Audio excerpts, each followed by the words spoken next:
welcome to today's episode of Start Being Visible. Now, my guest in the studio today is a really lovely lady called Ella Orr. Now, Ella is a personal branding coach and a social media trainer and the owner of Much More Social, which she started in 2018. Before retraining in social media marketing, Ella was a teacher for many years. But today she works with clients on building a personal brand visibility online and developing social media strategy and content creation. Ella is also a speaker and delivers masterclasses to memberships and has been a guest on many podcasts and live stream interviews. So we're in good hands here for this conversation. LinkedIn is her go-to platform, as is mine. And she also posts regularly on Instagram, especially Reels. So with that, Ella, welcome to Start Being Visible. Thanks, Mildred. It's lovely to be here. And finally, it's good to actually chat to you like this because we've never met in person. And like we were saying, we've got to know each other purely through LinkedIn. Yeah, absolutely. And that is the weird thing, you know. I think we both. And when did you start your LinkedIn training business? Because mine was in 2020, you know, just before the pandemic. When did you get started? Well, I actually started being really active on LinkedIn around about 2018. Like a lot of people, I think I joined in 2009 and just had one of those profiles that did nothing.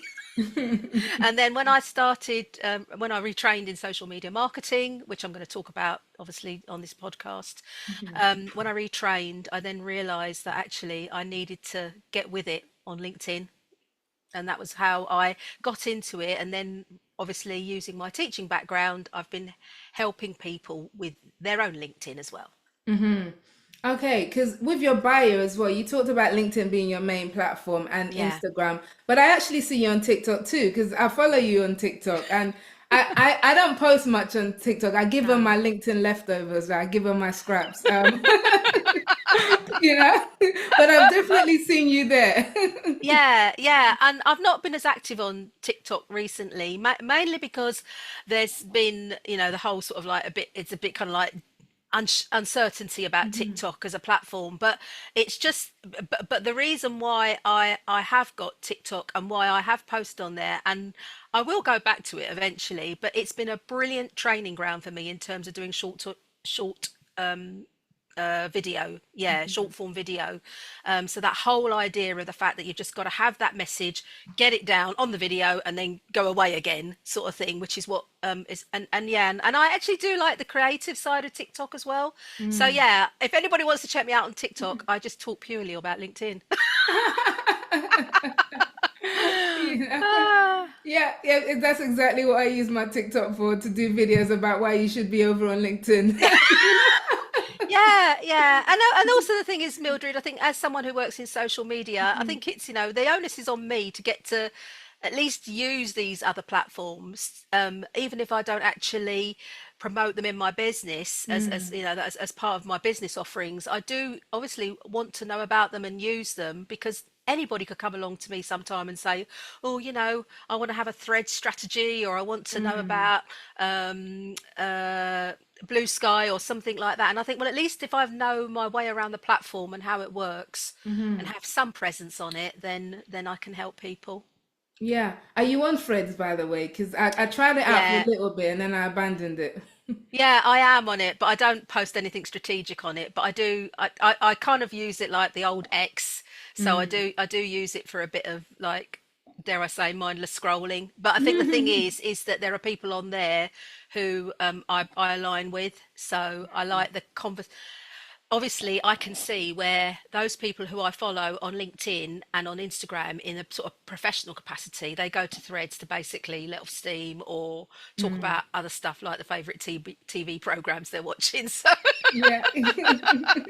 that's what I use it for. Yeah. And when it first started, that's what I kind of jumped and I was like, ooh, because at that time I was sick of Twitter X, whatever they want to call it, right? And Mm, for a mm. long time I've been sick of Twitter, and so LinkedIn is my main platform. Instagram is my scrolling one where I kind of find recipe videos and hairstyles and bookmark them. You know, Yeah, that's what I use Instagram for. yeah, yeah. Yeah. Facebook is just there because it's there, Yeah, it's just there. and Yeah. and then I was like, Freds, yeah, this is like the perfect platform to kind of replace X, as you said, and kind of let off steam and talk about things. And then I did it for maybe 3 weeks, maybe I got up to a month, and then I was like, I just can't be bothered to do yet another new platform. No. So And how let's are you face, maintaining all these yeah. places, Well, well, really, as I say, I mean, I probably go on threads about like 5 minutes a day. And so, Mhm. I mean, it really, as I say, it's not used in a strategic way at all. But I mean, as I say, I think that there are people I know on LinkedIn who are on threads and I see the other sides of their conversation. So it kind of then puts it into context to me when I then see their more sort of professional business like content because they've maybe taken a story from a program they've watched. There was a lot of talk about, like, for example, traitors when it was on, Mm. and there's been a lot of talk about that. It's Severance that's been on Apple TV. So it depends if Okay. you watch these programs or not, but it's that interesting kind of mixture of people bringing popular culture into their business world, which I think is a Mhm. really interesting way to do marketing. I think so too. You have to have personality to build a Yeah, personal brand, is what I always say, yeah, you know. definitely. But I want to get into how you got into it. But the very last platform I must know about, Clubhouse. Are you still clubbing? No, I'm not still clubbing. I'm not, but I've got very, very fond memories of it. And Hmm. interestingly enough, I went to an in-person networking meeting down in London a few weeks ago, and Hmm. the lady introduced herself to me, and she said, "I started following you because I heard you on Clubhouse." I went, "My Oh, word, what? All those years ago?" She went, yeah. "Yeah, yeah." She said, "I just remember you doing that breakfast club that you used to do." Oh, wow. That's Yeah, we awesome. used to do a breakfast club, I Yeah. think 4 days a week. Wow. Three or 4 days a week. Yeah, yeah. Mhm. I mean, it served its purpose, didn't it, at the time? It did. And It again, I did. think it made people confident about speaking. Hmm. And obviously then led to LinkedIn audio, which of course now has all gone Yeah. pear-shaped. Yeah. Exactly, exactly. And I did love Clubhouse. That was the platform. Again, I thought, right, this is going to be my audio platform while LinkedIn is my Yeah, main platform. And I think, again, about a year or so I lasted, and then it's just sort of fizzled out, like fizzled some of out, yeah. these social media platforms do, you know? But Yes. yes. But okay, but all right, let's rewind and go all the way back to the beginning because obviously you did not, as a little kid, say, when I grow up, I'm going to be a social media trainer because that didn't exist in my time and yours. So No. tell us a little bit about your early life. Where did you grow up and what were you like as a child? Well, I'm a Londoner. I was born in London. I'm not afraid to say I was born in London in 1965. So I'm Nice. actually going to be 60 in a few months' time. Woo. Grew up in, obviously the child of immigrant parents, and it was really, really tough. And a lot of that has stayed with me. And it makes me feel quite emotional. Mhm. And I think, when I think about all the ways in which that's kind of like shaped me, that childhood has shaped me into what I am now. I think there was a lot of stuff that I kind of like wanted to do as a child, or I felt obviously being a brown-skinned child in East London, it was tough. So all that kind of stuff that I kind of stifled and put a lid on, and all of those kind of emotions and all that feeling that I was constantly needed to validate myself. Um, all of that was what I went through in my childhood, and it stayed with me to my kind of like young adulthood, really like till my 30s. But yeah, I mean, my mum and dad worked really, really hard. With our family's heritage is from Mauritius, and yeah, so they worked really hard, and I'm a middle child, so I've got middle Mhm. child syndrome as well to add to all of that. I'm the middle of three girls, middle one of three girls. Mhm. But yeah, I went to school in Walthamstow, which is in northeast Hey. London, and yeah, and I've still got the northeast London accent. I realise I still have this. Ah. But I wanted to escape from London as soon as Yeah. pretty much. I think that's why I went to Newcastle upon Tyne Mhm. to do my degree. But I was always very musical. Music's always been my thing. I love singing. I actually wanted to be a professional singer. Wow. Yeah, so that's really what I wanted to be. When you said to earlier about not knowing about this role of social media marketing. No, I didn't. but what I did want to be was a singer. I didn't want to be Mm, a teacher, that was for sure. I wanted to be a singer. wow. But so I did music at college, in Newcastle upon Tyne. I did dance, very sort of creative, and I think, So can I ask then? yeah, It yeah, clearly sounds like you seem to be an extrovert. Is that how you would describe yourself? yeah, Okay, because I wanted to sing, dance, be on, these yeah. are all kind of be on stage, visible type of Oh roles. yeah, yeah, yeah, exactly, Okay. exactly, exactly. You can see where it's coming from now, Mildred. Okay. But yeah, like every, I suppose, every young person, especially if you're, as I say, the parents of immigrants, and immigrants, you want to sort of like, you should do what your parents want you to do, and get a proper job and stuff like that. So I ended up meeting somebody at college, and it was lovely and everything else, and we decided to get married, and I thought, I need to put a lid on this idea of being a professional singer. Mhm. Not because of any pressure from him or his family, but it was just like me. And again, it's that kind of like, do the right thing, Ella, which Mm. has always been a bit like, well, it's the way I've always been in the past. I'm different now. Mm. But do the right thing, Ella. And yeah, and so I went into teaching. So um, yeah, and I ended up living in the Midlands as a result of getting married. So I live in Leicestershire now, but Mhm. I started off life living in Coventry. Okay. Lived in Coventry for, oh gosh, 20, 25 years. Wow. Wow. Yeah, but now I live Okay. in a lovely village in Leicestershire, and I'm married to a different man. Okay, okay. So a lot of life has happened in between because I could Oh relate to some yeah. of that, including the East London upbringing. So I grew up in Leighton. Walthamstow was my Oh hangout, you no, know. I grew up in Leighton. That's where I Yes. was. That's where I was grew up in. Off Mark. Oh, sorry, we're going to go down rabbit holes here. Off Church Road, Oh, wait, that's where I, neighbouring. yes, I don't want to put this out live, but that's where I used to live. Just off Church Road. Yes. Yeah, yeah, Oh yeah, my gosh. yeah. We need Wow. to chat about this more, Mildred. In private. Definitely. Definitely. My primary school was down the road from there. So it's, oh my Yeah. gosh. You didn't go to So Church Mead, did you? Church Church Mead. Mead, I went to Church Mead. I went to Cyborn. Cyborn, that's where I I went. remember Cyber. I remember hearing about Yeah. because I was born in Nigeria and I came here when I was 8 and the first place we lived in was in Walthamstow. Yeah. And then from Walthamstow we moved to Leighton, and that's where I grew up. Spent the rest of my life, and my parents were still in Leighton anyway. So Really? yeah, Oh, yeah. brilliant. Brilliant. What a You small see, what world. a small world. We haven't talked about that on LinkedIn. No, we have not. We have not. And another one as well. You said you met your first husband at Husband, yeah. college. I also met my husband at college. Yeah, yeah. So, going to college, I mean, it was Polytechnic at the time, but honestly, Mhm. that was kind of like a real step out into the unknown for me, and a really positive one. A really Mm, positive one, because I don't know if I'd have actually ever left London yes. if I'd not if I, and honestly now I love traveling all over the country, and I certainly know places north of Watford which a lot of Mm. Londoners don't know. Myself I'm included. I'm amazed. There are so many Londoners that don't actually know anywhere north of the Honestly, M25. it's hard to think of life outside London, but I live in Kent now, so I know there's Yeah, life outside London, but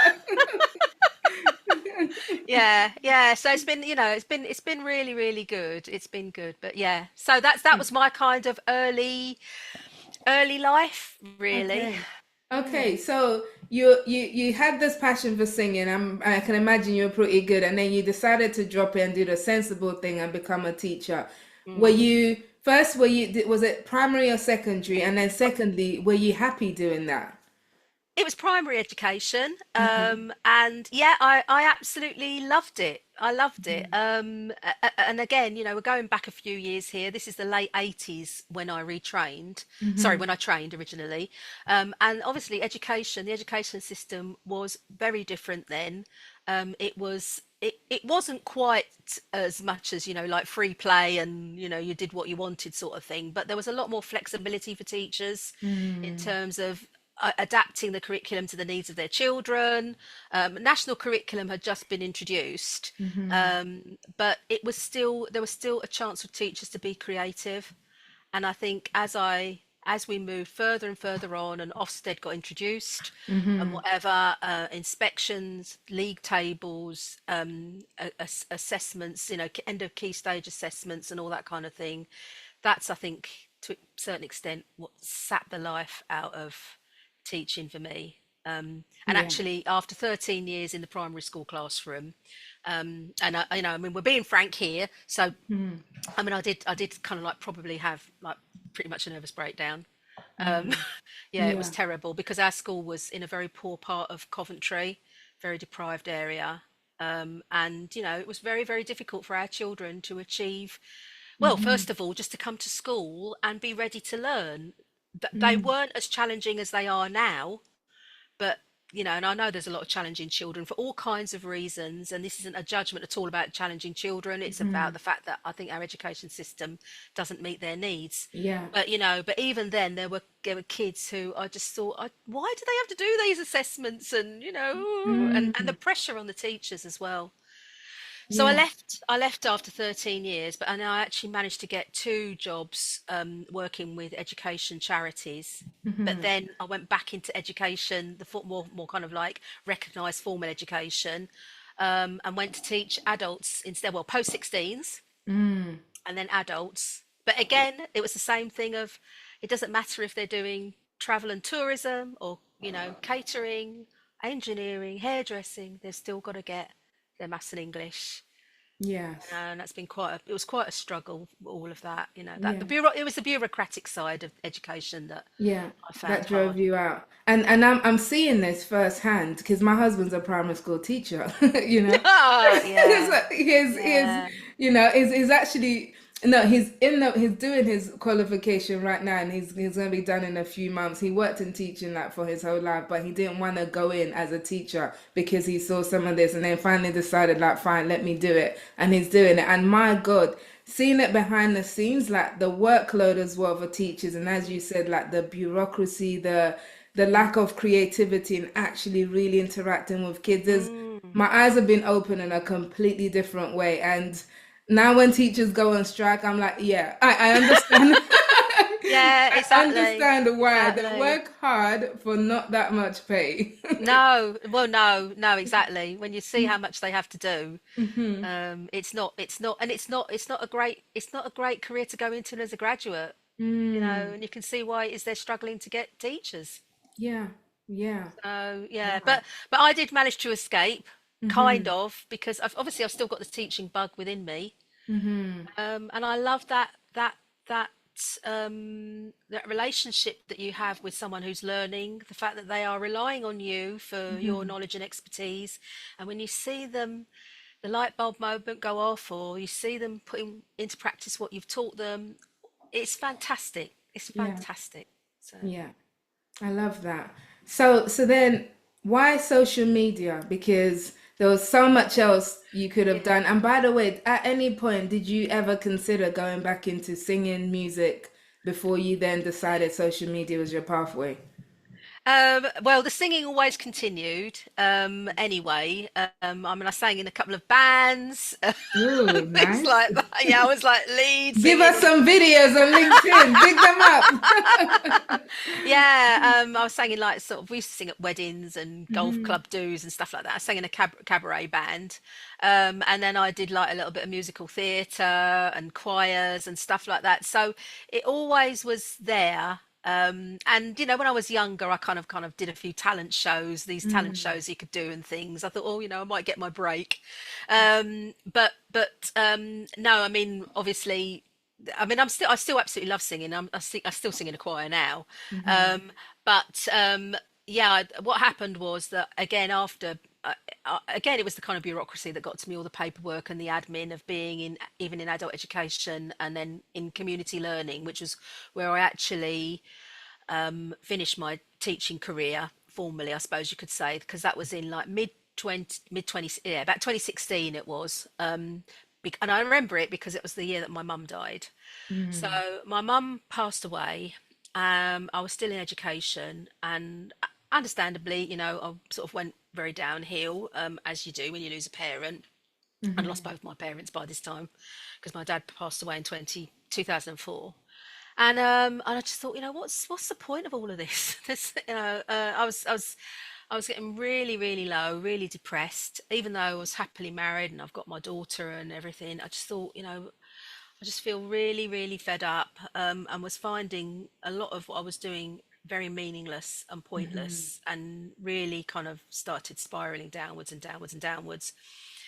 And anyway, I go for acupuncture therapy, and my acupuncturist said to me, "You've got to do something, Ella. You've got to do something," because she could see that I was really getting low. Anyway, I was sitting there one day just scrolling on my phone. I thought, because I knew I didn't want to go back. I didn't want to do anything related to education. I didn't want to do tutoring or anything like that. And I was sitting scrolling on my phone. I thought, is there a job in this? Can you Hmm. actually work in this space? You know. Hmm. Anyway, I think somehow I always called them the Google gods. They were shining their light upon me, and my mum had left me some money in her will, so I retrained I found a social media marketing course. It was the first thing just like popped up on Google, Hmm. and that was with Digital Mums. And Hmm. yeah, that was how I got, well, I first of all I had all those self doubts because I Yeah. thought I'm too old. I Yeah. was I was Because in you my were early, in your 50s at the time, yeah, weren't you? yeah, yeah, Yeah. yeah. And I thought I'm too old to do this. They won't accept me. I haven't got any marketing experience, but Hmm. they were brilliant. They were very good. I mean, the company doesn't exist any longer, but I'll always be grateful to them. Yeah. Wow, that's amazing. That's Yeah. amazing. How did you overcome those doubts? Because a lot of women, especially, they want to make moves, they want to do that thing, they want to start being visible, but all those nagging voices, those doubts, you're too old, you're Mm. not good enough, you're this, you're that, is there raging. How did you overcome that to step into that next chapter of your life? Well, I mean, I could say partly it was the fact that I had support from my husband. That kind of helped a bit. But, it wasn't really that. It was about the fact that I started speaking about it, Hmm. with people who I felt safe with. And Claire, so my acupuncturist, she was absolutely brilliant, Hmm. absolutely brilliant. If I don't think if I'd had opened up to her and had that conversation with her, I don't know. I don't know what would have happened, but Hmm. but the fact that I did, and I think that's the thing. It's finding that trusted person to speak to, and I don't know, and then I think it is a bit of kind of the universe looking after you type of thing, because I think once I'd put it out there, I'd opened my mouth and said it rather than just say disappearing into my dark hole. Hmm. It was like then this, as I say, this opportunity came up, and I just thought, well, I might as well go for it. And I said to my husband, "Oh, I think I'm going to do this course." And he was fine. He was, he didn't Yeah. make any comment or anything. I mean, I was paying for it anyway. My mum was paying for it.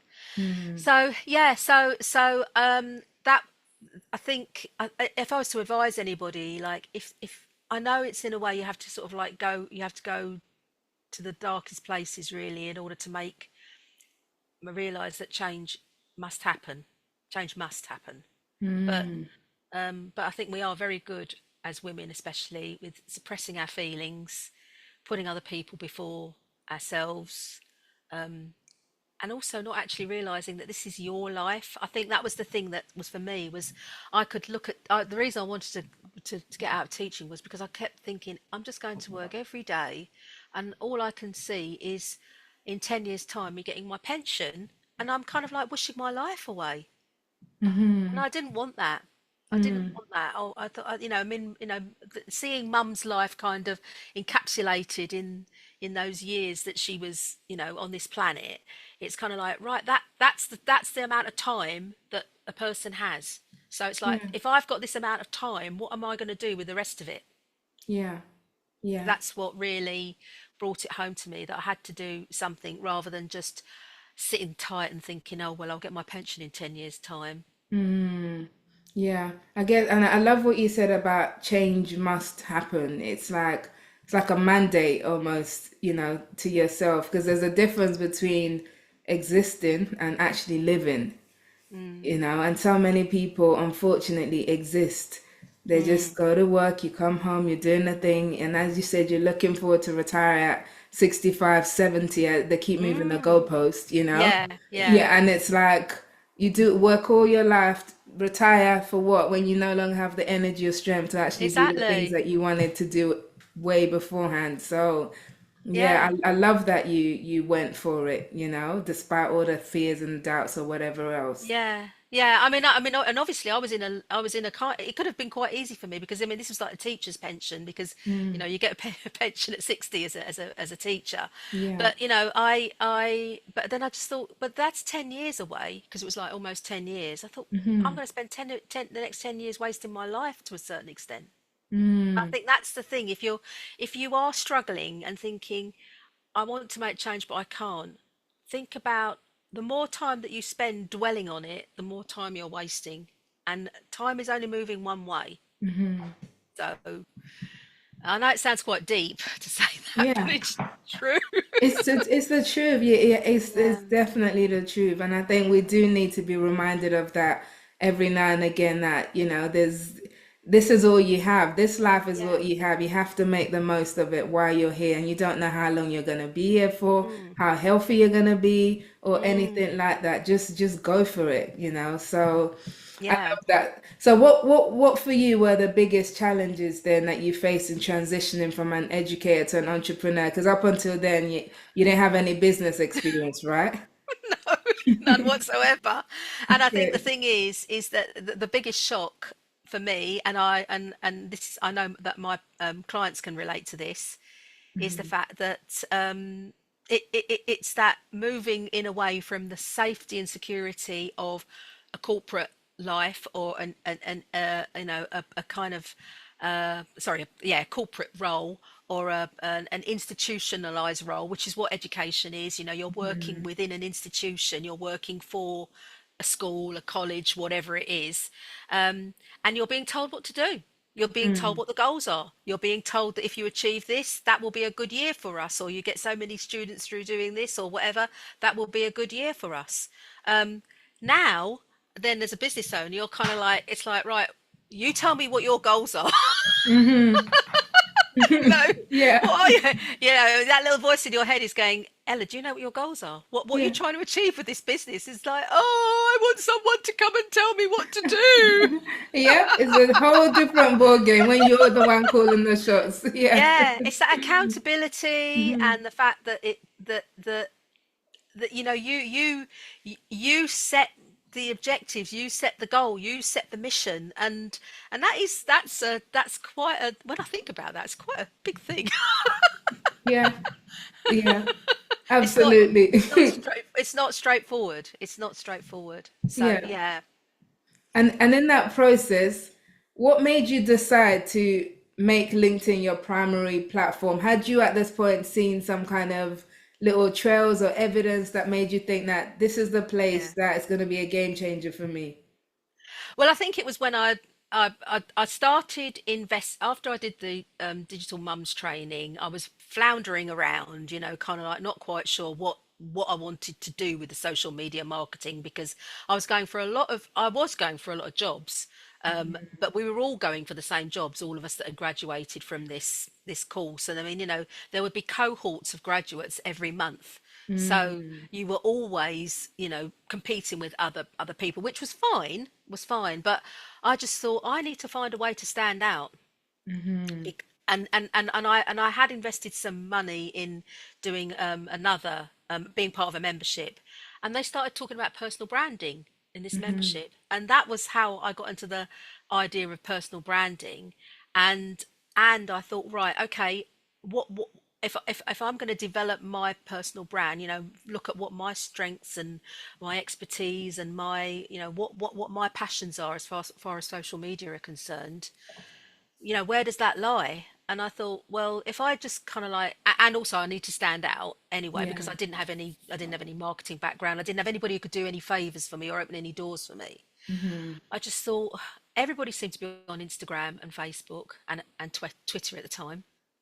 And I thought no one's on LinkedIn. So I thought I'll go and explore over there. Yeah. And funnily enough, Mildred, I think even to this day, there's a lot of social media marketers who are not quite sure about how LinkedIn works. It's true. It's true.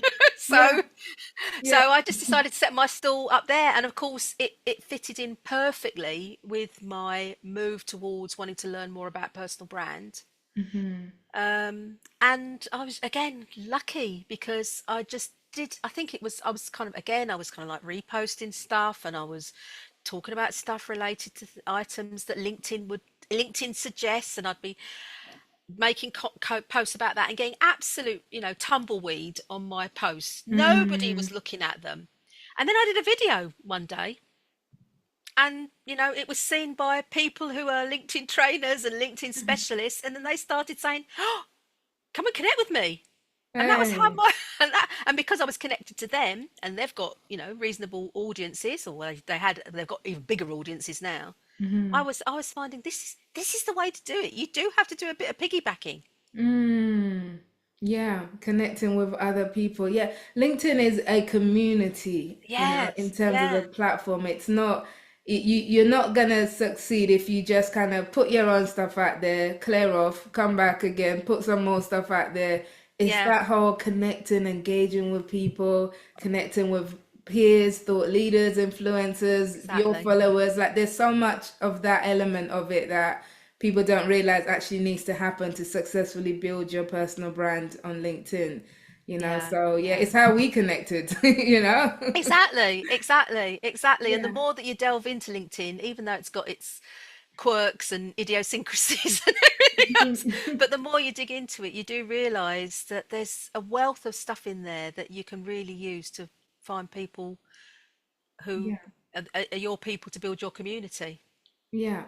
So what's your routine like with LinkedIn? I mean, and how has it evolved over the years? Do you post every day? Do you spend are you one of these people you have a set kind of, right, I go in 30 minutes, I comment, and then I do a post, and then I do this? Like, are you that structured, or are you kind of more flow with it Flow. type of I'm a bit lady? flow. I am a bit flow. I do look at it in the morning. I do. I look and see who's, scroll through the feed a little bit, look at my notifications and things like that. That's my routine. I always go to the feed, but then I hear a lot of people complaining about the posts that they see on their feed. But you see, the thing is, I always say it's about who you're connected to. If your network is strong, you should see stuff that's worth commenting on, or you should see good posts where then other people are commenting who are second degree connections who you can then go and check out. So Yeah. yeah, I usually spend about like half an hour in the morning. Yeah, it is about an hour and a half a day. Hmm. Because it's like half an hour in the morning, half an hour around about sort of like lunchtime, Hmm. early afternoon, and then I always go on at the end of the day as well. Because a lot of people are going back and then commenting on their posts. So if you've left a comment and they've commented, I always think go back and at least acknowledge the fact they've commented, Yeah. and that's how the LinkedIn love is shared. I think there's Yeah. so much ghosting on LinkedIn. People post and they ghost, or Yeah. people post, someone leaves a comment, and then the original poster doesn't come back and even acknowledge the comment. Yeah, I don't like those things, yeah. Yeah, so You know, so I hate yeah, ghosting in any form, any space.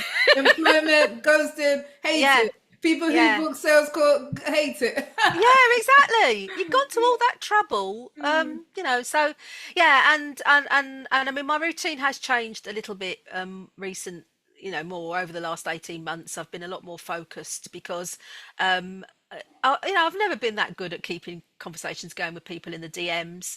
But mhm. so sometimes rather than scrolling on the feed, I'll go and look at my DMs. I'll look back over the last few people I've spoken to and think, oh, I'll drop them a message, see how they are, things like that. Because I think the thing is, if people have bothered to get into conversations on the DMs with you, then that's where the real gold is, because then that's where you're going to take those conversations away, and explore them further on Zoom, in person, at events, conferences, whatever. So, and that's when people really know your personal brand, because that's when then they're going to go. if they're looking for someone, say they're looking for someone to work with them on personal branding, they say go and check out Ella, Yeah. because they know those people have built that trust with me in the conversations that we've had in private. Yeah.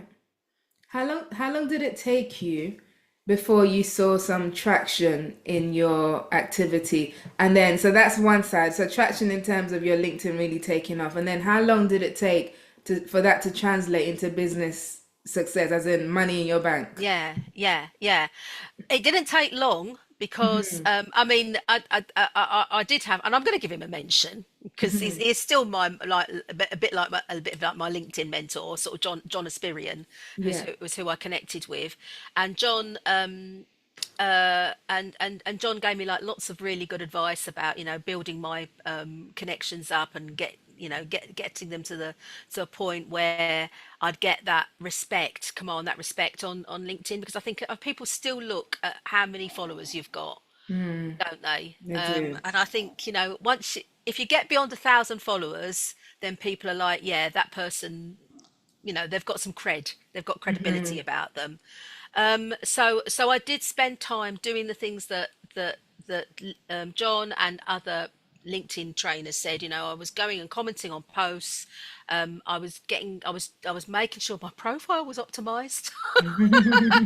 Making sure all of those things were in place. So I did work hard.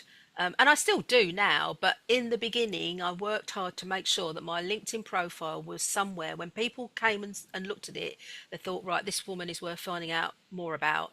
She's worth Hmm. following. So I think it wasn't that long. It was just a few. It was really just like a few months, because I started really being active at the beginning of round about the beginning of 2019. It was late 2018, beginning of 2019, and I Hmm. remember I put a few posts out, video posts out, and they'd kind of got the momentum going with Hmm. people looking at my profile, well, commenting, engaging, and then looking at my profile. So, but then, it wasn't that long after that, then, that when I was, because of those conversations I was having with people on the feed, they were then getting, we were then chatting in the DMs, and they were saying, "Oh, I know." I started off with small jobs, like, Yeah. people saying, "Can you help me out with my social media? Can you do some posting for me?" So at the time, I was doing social media management. Hmm. So it was less than a year, certainly less than a year, of going from being really proactive on LinkedIn to getting money money in my bank account. Yeah. And I certainly know by the end of 2019, this was just before the whole pandemic thing hit. I went to a conference in November 2019, and that was the first time I met John. He was there, and then there was another guy there who a week later asked me if I would start managing his social media for him as a result of my LinkedIn presence, and Yeah. obviously the recommendation from John.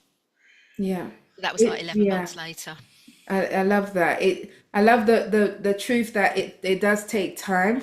Maybe Mm, not necessarily as long time, but it takes time and it takes consistency, right? Because yeah, sometimes people drop off way too early. Oh, I've done this for a few weeks, haven't seen anything. That's it, it's not yeah, for me, you know? yeah, So you have to stay consistent, stay visible, and yeah, then exactly.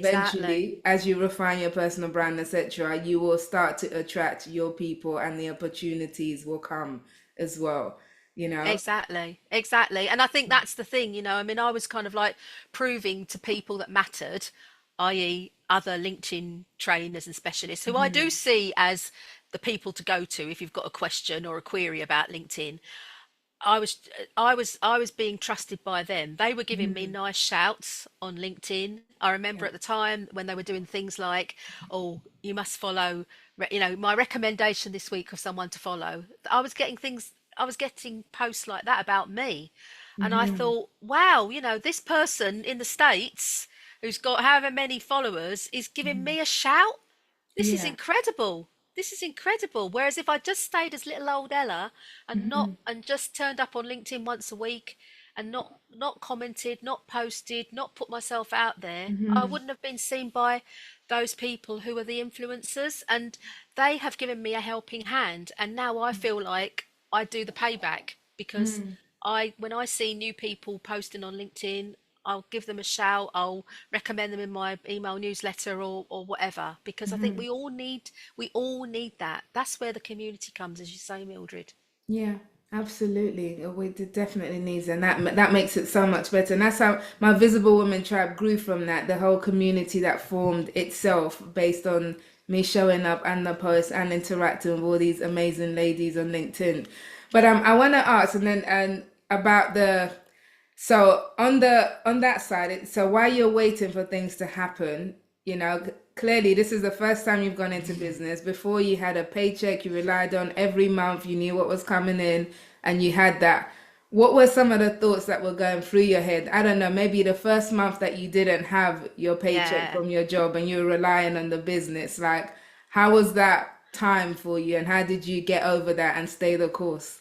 Scary, of course it's Hmm. scary, and you try lots of, I was trying lots of different things. I've heard people talk about this before, the shiny object syndrome. I Hmm. was trying lots of different things to be seen, to be, I was doing some of the bad things that people do, kind of. I wasn't sending spammy DMs, Mildred, nothing like that, but Yeah. but all Yeah. that kind of, I mean, dare I say it, I think did join a bit of an engagement pod at one Oh, time. yeah. All those things that didn't sit comfortably with me. Yeah. Yeah. But you do them because you do get to that point of like a bit of desperation. Hmm. Um, but then one and I did join big networking group that shall remain unnamed, with which has Hmm. got three letters. I and wonder which one it is. invested loads of money in that, which I regret, Yeah. because I didn't stay for the whole year.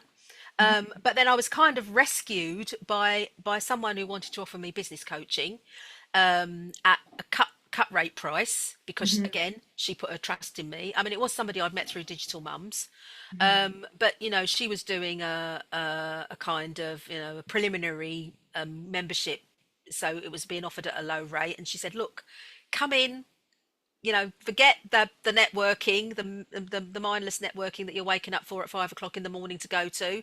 Hmm. Come and join my membership." And honestly, getting that focus of a business coach, Hmm. I really recommend it for people. I know it's like, oh my God, I can't afford to pay for a business coach, but the investment in a really good business coach, plus that focus of like, and Ruth's her name, the business coach. Ruth kept saying, like, that was the kind of thing, like, about the niching. What are you going to niche into? What are you going to be known for? Hmm. um who are the kind of clients that you want to work with? What's going to bring you joy in your business? All of those mantras, that kind of mindset shift from flailing around like a fish in a massive ocean, Hmm. turned me into, like, this is my focus for my business. This is what I'm going to focus on in terms of my products, my offers. It was like through Ruth that I've got a lot more focused on my website, and using that as a marketing tool. And then sort of being in that community as well really, really, really helped. And we were all sort of in a similar boat. Hmm. Again, it was all women, but we were all in a similar boat. So we were helping each other with our business challenges. Um, so that's what kept me really going, until I kind of started to get decent money.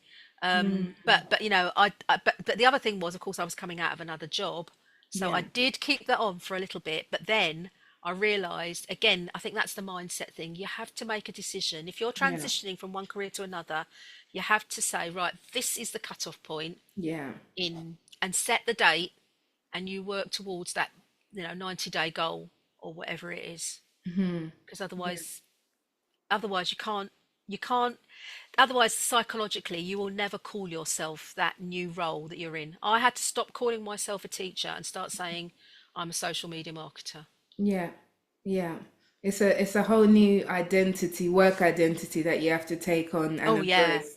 Yeah, Mm, I love mm. that. Well, it's like you've done a lot in your life, and you know, and a lot of it in this latter stages of life as well. So you started this new business at 50. You also started weight training at 50 in your 50s. Like, hello, you gotta show us some muscle, Ella, right? Oh, it's there. It's there. You probably can't see it, but I have got, yeah, it's solid. Oh, I love that. I am honestly getting around because everyone goes on about how valuable weight training is in your latter years, and Yeah, I spent my younger years avoiding it because I'm like, I don't want to look like Hulk Hogan, but you know.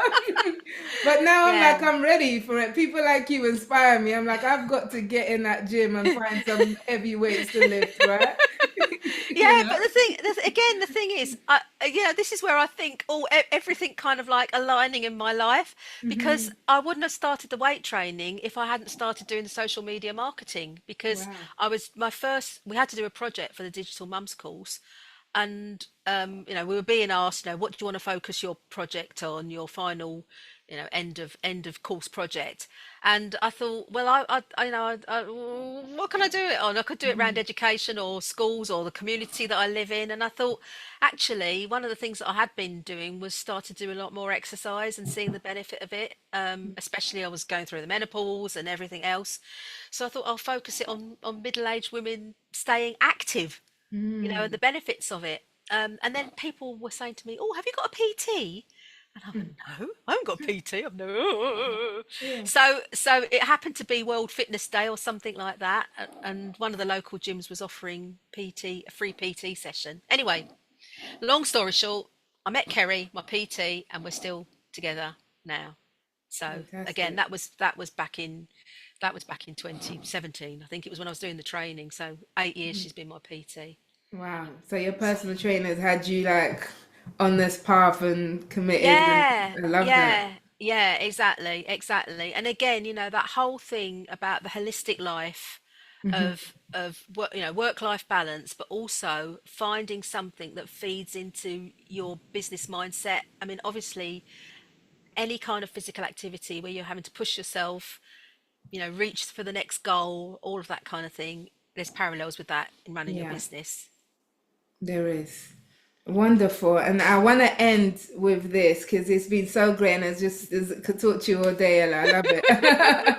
You know, but I know you're about to, as you said at the beginning, you're turning 60 in a Yeah, few months. So you're kind of, I think you said in a comment somewhere on LinkedIn that you feel more empowered than ever at this stage in your life. So yeah. why do you feel so empowered, and what's coming up next for you for this next chapter of your life? Well, I feel comfortable being me, and I think that's a massive achievement as a human being. Mm, There's an awful lot of people that go through their whole life always feeling that they're having to be something they're not, wear a mask, whatever it is. But I've been given this opportunity to just be me in my personal life and now in my professional life, which I think was one of the things that again was stifling me in working in education. I just couldn't keep my mouth shut at times, and when I did speak out, I felt the backlash from that. So now I think this is my business. As long as I'm polite, I can, and I'm reasonable, and I feel like I'm a reasonable human being. I can pretty mm, much say what I feel. So yeah, that's been really, really empowering, and just the fact that I practice gratitude every day, Mildred. I just feel really grateful for everything that I've got, and I've got some fantastic things coming up, including, can I mention, this is like, I'm so excited about this. I'm doing a talk at the Gherkin in London about ooh, personal brand. So I am very, very excited about that. I'm going to be on the top floor looking out over the London skyline whilst I'm speaking to a lot of women in tech. So fantastic. it's going to be brilliant. But yeah, so it's things like that. Just I don't want to conquer the world or anything like that. I just am setting those small goals for myself, and as long as I've always got those to aspire to work towards, I'll stay happy in my business till goodness knows when. Wow. I'm not planning planning on retiring. Yeah, yes, I love that. I absolutely love that. And what a perfect way to end it, you know. That's because yeah, it's not sometimes, especially on social media, it feels like if you're not striving for the six, 10K in six Yeah. weeks or Yeah. 6 minutes or whatever it is, like then you're not, you're not Yeah. ambitious enough, you're not driven enough. Sometimes it's Yeah. okay just to aspire to a business that yes, it produces the income, but it also gives you peace of mind and that you Yeah. enjoy. That's a good life, you know? So, Yeah, yeah. exactly. That's what I'm grateful for. That's what I'm Hmm. grateful for. So yeah, yeah. Yeah. So yeah, but Fantastic. it's been great to speak to you about this. It's quite a it's a mindful mindful thought provoking discussion, and that's lovely. Yeah, no, I love it. And where can we find you, Ella? Should we follow you on LinkedIn? Is there a Please do. website? Where's the best place to connect with you? Yeah, please do come and follow me on LinkedIn. Or if you are an Instagrammer, then it's Much More Social. That's the name of my business. So if you put Much More Social in on Google, you'll get to my website. But yeah, please do come and connect with me, and please do drop me a DM because I am one of those people who actually talks to people on social media. That's nice. Yeah. I love it. I love it. Brilliant. Ella, you have been fantastic. Thank you so much. And please continue to do what you're doing, what you're doing and shining because it's making a difference in people's lives. So we will catch you next time. Thanks, Ella. Thanks. Thanks.